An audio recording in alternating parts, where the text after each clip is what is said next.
Saya pernah mengadakan pelatihan teman-teman sekalian di masjid yang besar. Masya Allah, mungkin seperti ini, malah lebih besar. Lantai 2 juga seperti ini dan penuh. Di lantai 2 ada banyak ibu-ibu akhwatnya. Saya bicara masalah kematian selama 2 jam, materi lengkap. Kemudian setelah itu sebelumnya saya bilang sama panitia tolong supaya lebih hidup suasananya, siapkan kebutuhan jenazah. Meja, kain kafan, sama menyan-menyannya semua. Kemudian di sebelah masjid buatin liang lahat. Baik Ustaz, dibuatlah. Selesai saya ceramah 2 jam, saya bilang, Bapak Ibu sekalian, saya mau ajak Anda 5 menit coba menjadi jenazah. Ada yang mau? Sempat ada yang angkat tangan depan saya. Kebetulan teman kita ini, saudara kita tukang batu. Adiknya dia kembar anak SMA, sering ikut pengajian saya gitu. Dia hadir juga. Dia bilang, saya Ustaz. Baik, silahkan. Pak, saya minta tolong satu hal ya. Kalau Bapak naik nanti di atas meja ini, dibungkus dengan kain kafan oleh panitia, tutup mata Anda dan bayangkan Anda sudah mati dan dengarkan apa yang saya ucapkan. Baik Ustaz, baik. Saya juga bilang sama panitia di atas masjid waktu itu, ibu-ibu, silakan kalau ibu mau coba, panitia tolong bantu. Saya sudah pandu waktu sebelum pengajian. Ringkasnya adalah dia naik. Subhanallah, begitu dia naik, Bapak Ibu sekalian, orang ini naik di atas meja, begitu tutup matanya dan ditempelin kain kafan di pipinya. Ini kain kafan asli kita beli. Ditempel di pipinya, langsung dia nangis. Nangis dia, terisak-isak. Lalu kemudian panitia taruh tangannya di dadanya, harus dibungkus gitu kan. Lalu saya bilang, Pak, coba renungin sekarang Anda sudah mati dan hiruk-pikuk di masjid ini ada orang nangis. Kebetulan adiknya dia yang kembar ini, murid saya, duduk di sebelah kiri kanannya dan membayangkan benar kakaknya meninggal. Mereka betul-betul menangis gitu. Ada jemaah-jemaah juga yang lain pada nangis. Saya bilang, hiruk-pikuk masjid ini, yang sedang menangis, ada yang sedang ngobrol, ini anggap di rumah Anda pada saat Anda meninggal dunia.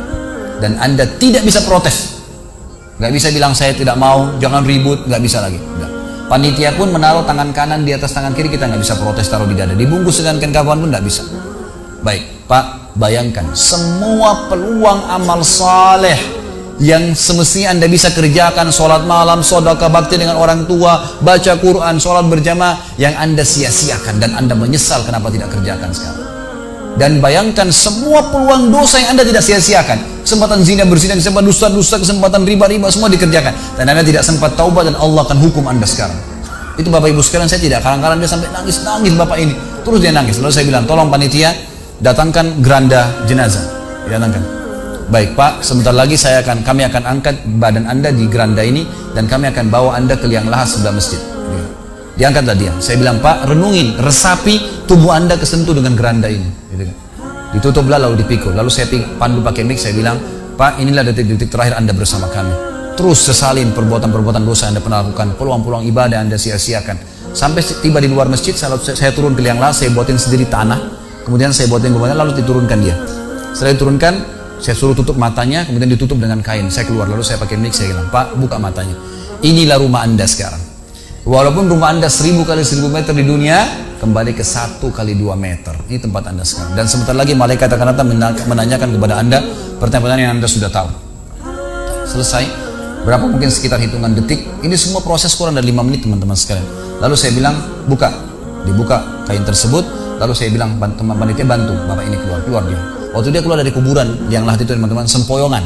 Kayak orang yang sudah pusing itu keluar. Kemudian saya bawa ke masjid, saya pegang tangannya masuk ke masjid, duduk. Lalu saya kasih mic, Pak, tolong ceritakan pengalamannya kepada jemaah jadi jenazah 5 menit. Itu dia pegang mic, gemetaran. Ustaz, saya tobat, saya durhaka sama orang tua, saya nggak sholat, saya begini. Ini dia lupain, ada ribuan jemaah depannya nih. Dia nangis-nangis, sebutin semua kesalahannya. Semua pada banyak ikut nangis. Dia kayak orang ketakutan betul, gitu kan? Baik, selesai. Saya panggil siapa lagi yang mau coba? 2, 3, 4 orang. Rata-rata semua begitu keadaannya. Gitu kan? Alhamdulillah mereka sadar seketika pada saat itu. Lalu kemudian saya bilang, penutupan, ada bahkan ibu-ibu yang coba di atas pingsan, ibu itu.